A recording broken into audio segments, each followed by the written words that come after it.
आइए हम लोग समझते हैं कि दिए गए प्रश्न में कह रहा है कि ये दो रेखा जो दिया हुआ है यहाँ पर कह रहा कि कोई हल नहीं है। कोई हल नहीं है तो इसका मतलब ये हुआ कि दोनों रेखा आपस में कहीं भी नहीं काट रहे हैं, तभी हल नहीं होगा। तो जब कहीं नहीं काटेगा तो दोनों रेखा समांतर में ही आएंगे।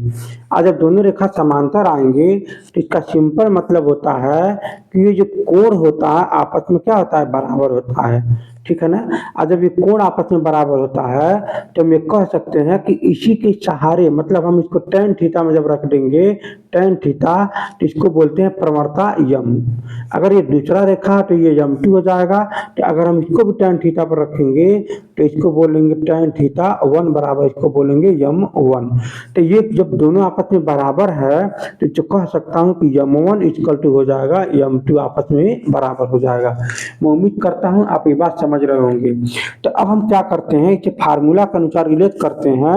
तो एक फार्मूला होता है रेखा का समीकरण y बराबर यम यक्ष प्लस सी, यही होता है प्रवणता, मतलब ये होता है यम। तो जब हम इसके जो समीकरण जो दे रखा हुआ है इसको इसके जैसा बना दूंगा तो जो यहाँ पर यक्ष का गुणांक आएगा वही हमारा प्रवणता हो जाएगा, जो tan थीटा हो जाएगा, और वो आपस में दोनों आपस में क्या होंगे, बराबर होंगे। तो चलिए हम लोग याद करते हैं। यानी पहला जो रेखा जो दे रखा हुआ है के यक्ष माइनस 5y इक्वल टू 2। देखिए के यक्ष माइनस 5 y इक्वल टू 2। तो यहाँ से हम y बराबर एम एस प्लस सी के रूप में बनाएंगे। तो इसको देखिए y का मान निकालेंगे, y प्लस में है, इसको उधर कर दीजिएगा, दोनों को इसको उधर कर दीजिएगा। तो के Y minus 2 equal to 5y।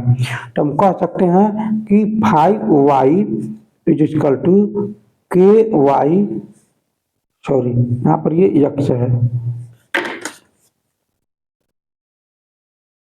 यहाँ पर ये यक्ष है।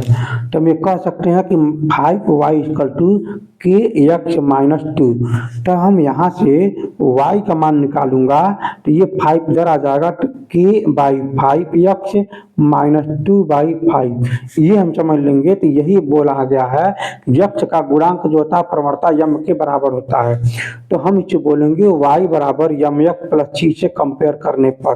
तो इसका मतलब यम1 ये पहला रेखा है, तो इसे बोलेंगे यम1, यानी यम1 का मान आपका आ जाएगा के बाई 5। हाँ ना। उसी प्रकार दूसरा रेखा लेने पर, मतलब दूसरा जब रेखा ले लेंगे यहाँ पर, तो यहाँ पर क्या दूसरा रेखा है देखेंगे, यहाँ पर 6x plus 2y equal to 7। तो यहाँ से इसका मान निकालेंगे 2y equal to 7 minus 6x। इसको पहले लिखेंगे क्योंकि यक्ष वाला पहले होता है, तो ये हो जाएगा 2y equal to minus 6x plus 7। तो यहाँ हो जाएगा y बराबर माइनस 6 बाई 2 यक्ष प्लस 7 बाई 2। क्योंकि ये गुणा है इधर जाएगा तो दोनों में भाग हो जाता है। तो फिर क्या करेंगे, यहाँ पर इसे काट देंगे तो माइनस 3 हो जाएगा, तो यहाँ पर रखेंगे 3।